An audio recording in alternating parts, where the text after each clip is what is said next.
Welcome back to the Gentleman's Gazette. In today's video, we'll be discussing the benefits and drawbacks to purchasing vintage menswear and whether or not such a tactic might be right for you.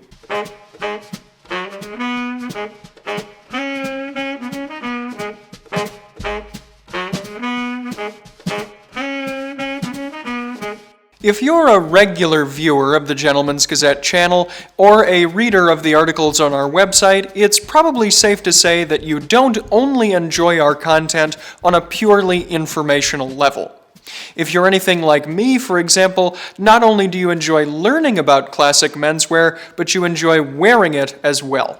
And while it is possible to assemble a classically styled outfit using only more contemporary pieces, perhaps a topic for a future video, turning your attention to consignment stores, second-hand shops, and so on to look for vintage pieces will also be a fantastic option. Still, buying vintage isn't always a breeze.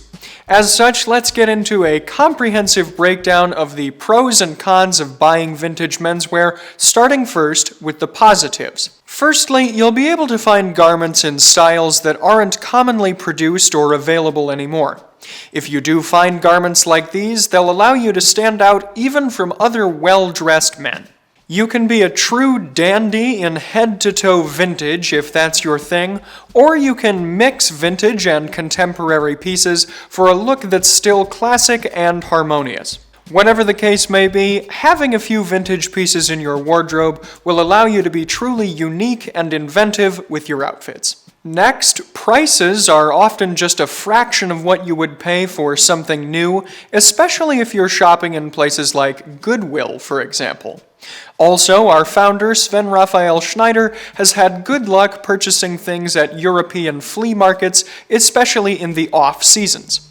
For example, he once found an overcoat in the summer that no one else was looking at because it was out of season, and he got it for a real bargain.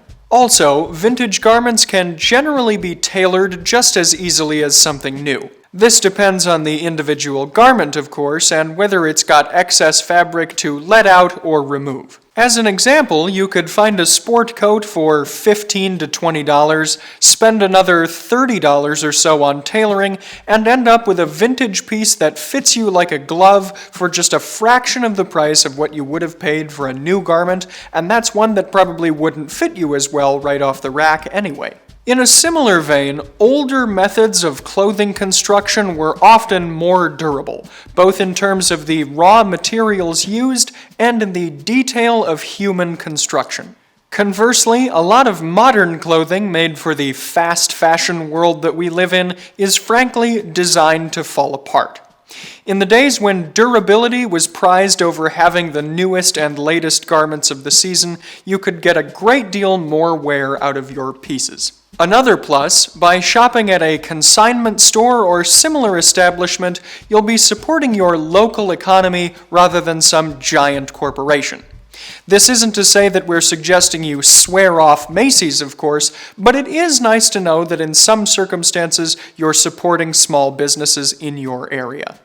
In a similarly conscious frame of mind, buying vintage garments is a particularly green way to shop since you're essentially recycling old garments and giving them a new lease on life. Furthermore, because you're not buying a new garment and therefore contributing to that supply chain, you're theoretically reducing the amount of raw materials needed to produce more similar new garments. Here's another cost-conscious point about vintage: you might not actually have to buy at all. For example, if you've got older relatives who are looking to downsize their wardrobes, family heirlooms like watches, for example, or friends who just know that you're on the lookout for vintage items, you might be able to come up with some vintage finds at no cost to you. Finally, in the positives category, buying and wearing vintage provides a great conversation starter for those who might be especially curious about what you're wearing. For example, a comment on your vintage tie might get another gent down the path of dressing stylishly. And as we all know in the vintage menswear community, the more the merrier. By the way, if you're more generally curious about the best ways to get to know someone, you can take a look at our video on that topic here. So, as you can see, there are a lot of potential positives when shopping for vintage menswear.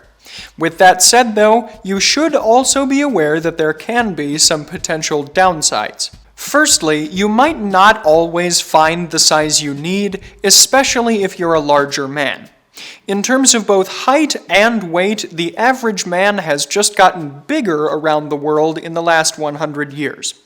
As such, if you're looking for vintage garments, you might not always find something in your size. At the same time, though, there are a lot of modern and current retailers who don't necessarily cater to larger men. So in those circumstances, if you were shopping at the mall, let's say, not only would you be potentially limited in terms of size, but also in terms of the styles currently available. On a similar sizing note, tags and labels on vintage garments can be misleading, as sizes for certain types of garments have changed somewhat over the last 100 years or so, though this isn't as true for men's garments as it is for women's. Still, the bottom line is, trying something on for yourself to see just how well it fits is always going to be your best course of action. Here's a drawback you may already have thought of. Some vintage clothing may have issues with odors, stains, or other damage. However, even if this is the case, there are workarounds available to you. You can take a look at our video on odor removal for vintage clothing here, and stay tuned for an upcoming video on stain removal. Also, a good tailor can sometimes remedy structural damage to vintage garments depending on the severity of the damage in question. Speaking of damage, though, that is another potential downside. If you do damage a vintage piece irreparably, or lose it for that matter, you might not be able to find another one quite like it. That old item you found might truly be one of a kind at this point, or at least rare enough to basically be such. Even so, in the case of a sartorial emergency, because they do happen to all of us from time to time, there are solutions there too. You can take a look at our video on surviving sartorial emergencies here. Now, regarding pricing, while many vintage shops and online retailers will often be offering things for great prices, there is the occasional chance that a seller might be trying to overcharge you after all. Once you become a more frequent and savvy vintage shopper, though, you'll develop a better sense of what truly makes for a good deal. As with most things, practice makes perfect, and experience is the best teacher. Also along this line, though, the market is getting more and more saturated by people who aren't as knowledgeable about either what makes for a good deal or about garment quality in general. This is particularly true online. Therefore, developing a sharp eye for materials, construction, sizing, and price will be the best way that you can get ahead. Don't make foolish mistakes and buy something you won't wear just because the salesperson talked a good game. And while the online space is becoming more crowded, physical storefronts are becoming a bit more scarce. So if you'd like to go that route, you'll probably have to put in a bit of additional time to scout out locations in your area. It may take more time than you might otherwise prefer to actually go out and track things down. As such, you really should enjoy the process of shopping vintage, as it will be something of a treasure hunt. Another potential downside to physical locations is that they may sometimes have poor fitting room conditions. The lighting may be substandard and you might not find a three-way mirror, so in other words, you might not get the best look at how a garment fits you from all angles. Some stores may not even have fitting rooms at all, which can leave you in a particularly awkward spot if you'd really like to try something on, which of course you should.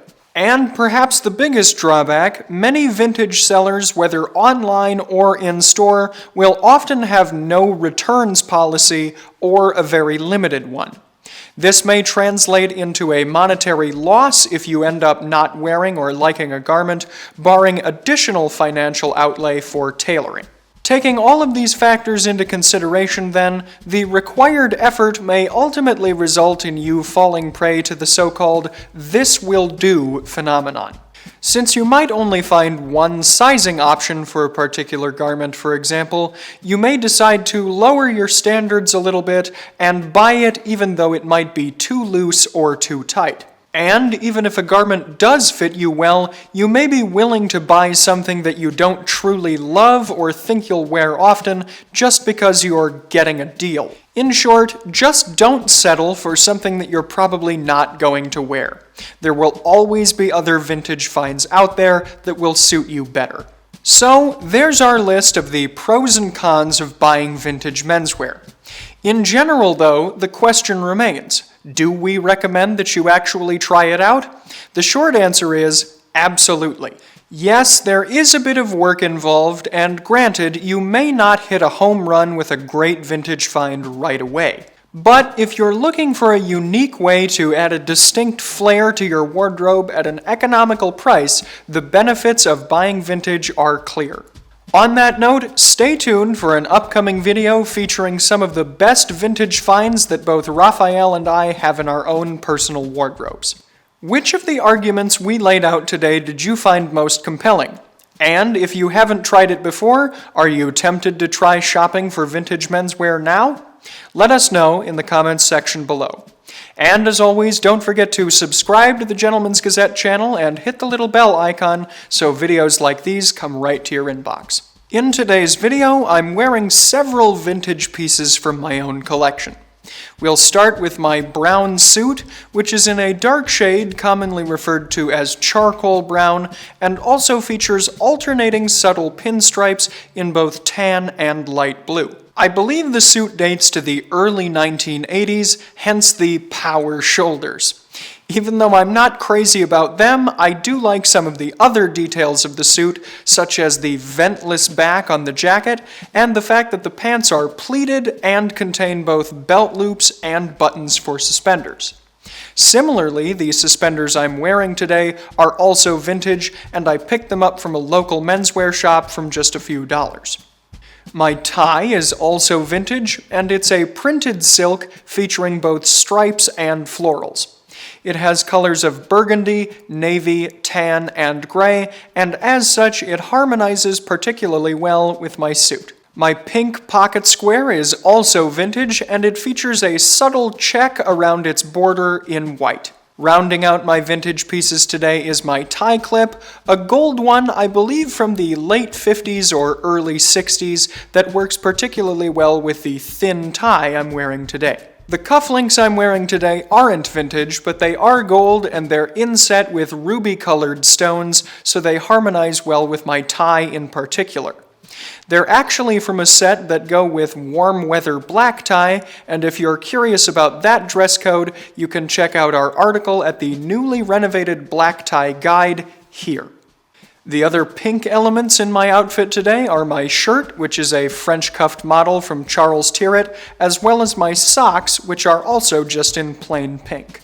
My other gold accessory is my lapel pin, which was given to me by my alma mater, Gustavus Adolphus College. And rounding out the outfit are my tan wingtip derby shoes, which feature heavy broguing.